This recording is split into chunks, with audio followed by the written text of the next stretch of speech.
The live TV, सच सबसे आगे। नमस्कार, द लाइव टीवी आप देख रहे हैं, आपके साथ मैं हूं आदित्य कुमार। इजराइल और हमास के बीच जंग जारी है। इस जंग में कई पहलू निकलकर सामने आ रहे हैं। तरह तरह की बातें हो रही हैं। जिस तरीके से आयरन डोम ध्वस्त किया गया, जिस आयरन डोम के बलबूते पर इजराइल अपनी छाती चौड़ी करता था कि हमारे पास आयरन डोम है, जब भी कोई रॉकेट या कोई मिसाइल हमारी तरफ आएगी तो उसके रडार को ध्वस्त कर दिया जाएगा। कई ऐसी बातें कही जा रही थी।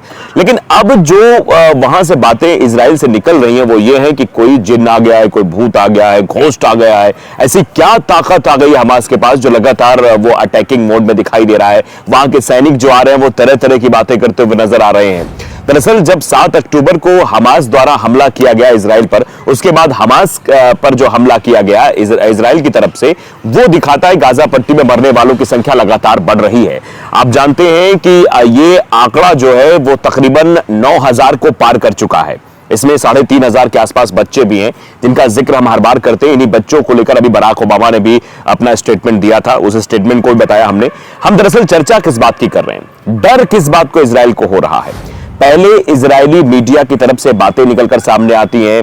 बेंजामिन नेतन्याहू की सरकार के प्रवक्ता ये कहते हैं कि न जाने ऐसी कौन सी तकनीक है हमास के पास जिससे आयरन डोम को ध्वस्त कर दिया गया। अब ऐसी क्या चीजें हैं, ये चर्चा का विषय बन गई है। कुछ ट्वीट्स हमारे सामने हैं। अब ट्विटर तो रहा नहीं, एक्स हो गया है। एक्स पर कुछ पोस्ट आए। वाजिद खान नाम के एक एक्स यूजर है जिन्होंने पोस्ट किया है। पोस्ट करके लिखा क्या कुछ है ये हम आपको बता रहे हैं। उन्होंने लिखा कि पूर्व मोसाद चीफ दानी ने इजरायली अखबार में लिखा है।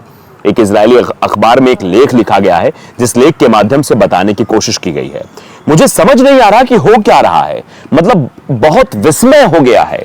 ये आखिरकार प्रश्नवाचक चिन्ह है कि आखिरकार इजराइल जो अपने आप को बड़ी ताकत होने का मतलब प्रदर्शित करता था कि हमसे बड़ी ताकत किसी के पास नहीं है, हम सैन्य मदद पहुंचाते, हमारे पीछे सुपर पावर अमेरिका है।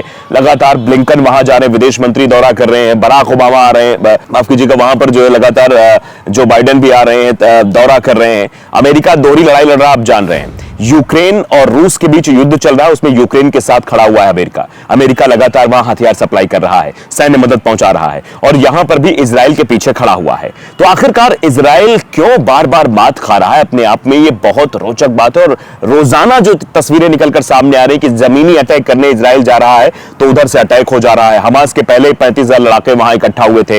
हिजबुल्लाह अलग से युद्ध में कूद चुका है। हिजबुल्लाह की पहले भी लड़ाई इजराइल से हो चुकी है। 34 दिनों तक 2006 में यह युद्ध चला था, जिसमें बड़ा नुकसान हिजबुल्लाह को हुआ था, लेकिन हिजबुल्लाह की ताकत उस वक्त कमजोर थी।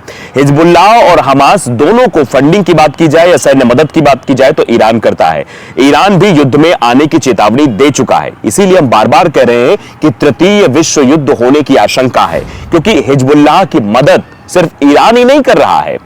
आप देखिए किस तरीके से चीन भी मदद कर रहा है, रसिया भी मदद कर रहा है, और अभी हाल फिलहाल में जो नई तकनीक को विकसित किया गया है वो हिजबुल्लाह को दी गई है। खैर, उस पर हम बात करेंगे, लेकिन अभी जो चर्चा हो रही है कि आखिरकार क्या ऐसा है, किस चीज से भिड़ रहा है इजराइल, ये समस्या खड़ी हो गई कि समझ ही नहीं आ रहा है क्या हो रहा है। क्या मूसा और हारून का यहोवा हम पर क्रोधित हो गए हैं?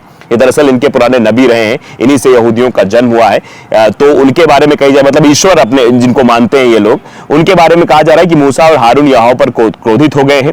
हमारे टैंक जो इजराइल में बने हैं और जिनकी कीमत $170 मिलियन है, उन्हें आरपीजी रॉकेट द्वारा नष्ट किया जा सकता है।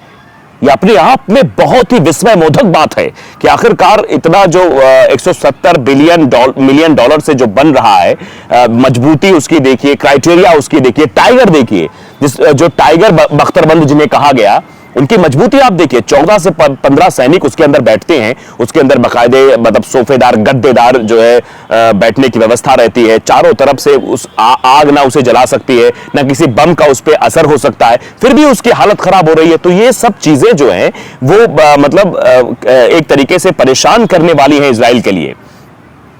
वो साफ तौर पर कह रहा है कि मुझे विश्वास ही नहीं हो रहा है, क्या स्टील शीट से बने टैंक को आरपीजी द्वारा नष्ट किया जा सकता है?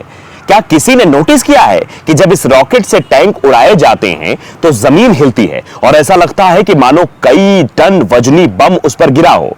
मुझे समझ नहीं आ रहा है कि इनके यानी कि फिलिस्तीनियों के पास, हमास के पास, हिजबुल्लाह के पास, इनके साथ कौन मिलकर लड़ रहा है, कौन इनको ताकत दे रहा है, कौन इन हथियारों से लड़ने के लिए इनको प्रेरित कर रहा है। मुझे लग रहा है कि कुछ अदृश्य जिन्न हैं, मतलब आप जिन्न का जिक्र कर दिया गया है, भूत का जिक्र किया जा रहा है, ऐसी ताकतें, ऐसी शक्तियां जिनके बारे में विज्ञान अभी भी खोज खबर कर रहा है। ऐसे विज्ञान के युग में इस तरीके की बातें करना, यह अपनी ताकत को बताना है कि हमारी ताकत खत्म हो चुकी है। इजराइल जिन जिन हथियारों के बल पर अपने आप को बहुत बड़ी ताकत बताता था कि हमसे बड़ी सेना किसी के पास नहीं है, हमसे बड़े सैन्य हथियार किसी के पास नहीं है, उन सभी ताकत को नष्ट किया जा रहा है, जिससे परेशानी हो रही है। और अब इसको जिन्न का नाम दिया जाए, भैया जिन्न आ गया है, ये देखो पता नहीं ऐसा क्या है कि हमारे टैंक तबाह हो रहे हैं, हमारे बख्तरबंद तबाह हो रहे हैं, हमारी टाइगर तबाह हो रही है, हमारे आयरन डोम तबाह हो रहे हैं, ये सब चर्चाएं चल रही हैं। मुझे लग रहा है कि अदृश्य जिन्न है जो यहूदियों के कत्लेआम में उनकी मदद कर रहे हैं। क्या मूसा और हारून ने, रब ने हमें छोड़ दिया है? ये कह रहे हैं कि मतलब जो रब, जिनका हाथ था हमारे ऊपर, जिनका सपोर्ट था, जिनको हम पूजते हैं, जिनको हम मानते हैं, जिनकी वजह से जन्म हुआ हमारा, क्या उन्होंने हमारा साथ छोड़ दिया है? क्या उन्होंने हमको साइडलाइन कर दिया है? कोई छुपी ताकत उनके साथ है जो लड़ रही है, कोई छुपी ताकत, अदृश्य शक्ति जिसको कहते हैं, जिसको आमतौर पे कई सारी चीजों से नवाजा जाता है। आप भी जानते हैं हिंदुस्तान में भी कई चीजों से कहा जाता है कि वो अदृश्य शक्ति है, वो अदृश्य ताकत है, वो रूहानी ताकत जिसको कहा जाता है, वो आ जा रही है। तो वो चीजें दिखाई दे रही हैं और इसकी वजह से सवाल खड़े हो रहे हैं। 7 अक्टूबर से अब तक फिलिस्तीन में उनका कोई भी लक्ष्य हिट नहीं हुआ है, मानो उनके पास उपग्रह हो, ये चीजें कही जा रही है। मतलब जो भी अभी 7 अक्टूबर के बाद चीजें की गई हैं वो फिलिस्तीनियों पे असर कारक नहीं रही, सिर्फ एक चीज को छोड़कर। वो आप भी जानते हैं, बखूबी जानते हैं किस तरीके से मासूम बच्चों को निशाना बनाया गया, मासूम बच्चों को काल के गाल में झोंक दिया गया, उनकी मौतें हो गई। और जिस तरह की तस्वीरें गाजा पट्टी से निकल कर आ रही थी वो मार्मिक तस्वीरें थी, उन पर हर एक का रिएक्शन आया है।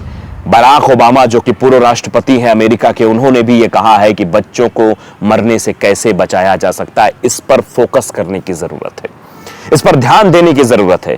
क्योंकि किसी भी देश के बच्चे हो, वो आने वाले पीढ़ी के लिए, आने वाले समय के लिए उस देश का भविष्य होते हैं। और जब देश का भविष्य ही अंधकार में हो जाएगा, देश का भविष्य गर्त में चला जाएगा, तो फिर आगे क्या होगा देश का, ये अपने आप में बड़ा सवाल खड़ा हो जाता है। उसके बाद एक वीडियो सामने आया है, एक इजरायली सैनिक का वीडियो है जिसको कई तरीकों से साझा किया जा रहा है कि genocide soldiers after returning from Gaza, यानी गाजा से लौटने के बाद एक इजरायली सैनिक की हालत क्या हुई है, आईडीएफ सैनिक की हालत क्या है। वी फॉट घोस्ट, मतलब हम भूतों से लड़ रहे थे। घोस्ट मतलब तो भूत ही होता है, जो वो कह रहा है, जो बता रहा है, जो समझाने की कोशिश कर रहा है, वो ये कह रहा है कि हम तो घोस्ट से लड़ रहे थे, हम भूतों से लड़ रहे थे। I was saved from hello. आप समझिए कितनी दर्दनाक बात कही जा रही है। मतलब इस पूरे युद्ध को, इस पूरी स्थितियों को एक पलड़े में डालने की कोशिश है। इजराइल अपनी नाकामी को छुपा रहा है या हमास के आगे इजराइल झुक गया है, हिजबुल्लाह के आगे इजराइल झुक गया है, ये सब चीजें दर्शाने की कोशिश हो रही है। आप समझ सकते हैं आखिरकार स्थितियां क्या कुछ निकलकर सामने आ रही है। तो लगातार हम आप तक अपडेट पहुंचा रहे हैं, हमास और इजराइल के युद्ध की एक एक कड़ी हम आप तक पहुंचाने की कोशिश कर रहे हैं कि आखिरकार वहां पर क्या अपडेट्स चल रहे हैं। जो तस्वीरें भी सामने कुछ आ रही है, आप देख सकते हैं किस तरीके से भागते हुए नजर आ रहे हैं इजरायली सेना के। कमजोर पर सितम ढहाने वाले, इधर आ तेरा जिगर आजमाए, ये ट्वीट लगातार किए जा रहे हैं। वाजिद खान है जो एक्सपर्ट पोस्ट भी कर रहे हैं। एक और तस्वीर उन्होंने साझा की, किस तरीके से भागते हुए नजर आ रहे हैं इजरायली सेना के कि आंधियां क्या मिटाएंगी फिलिस्तीन की हस्ती को। ये वो उकाब है जो परवाज़े तूफान रखते हैं। अरशद मीरखा का ये शेर भी पढ़ा जा रहा है। तो कुछ भी हो, लेकिन एक बात तो तय है कि अब दहशत इजरायलियों के अंदर जरूर भर गई है। लाइव टीवी को अगर आपने सब्सक्राइब नहीं किया जरूर करिए, बेल आइकन दबाइए ताकि सच खबर आप तक पहुंचती रहे। नमस्कार। द लाइव टीवी, सच सबसे आगे।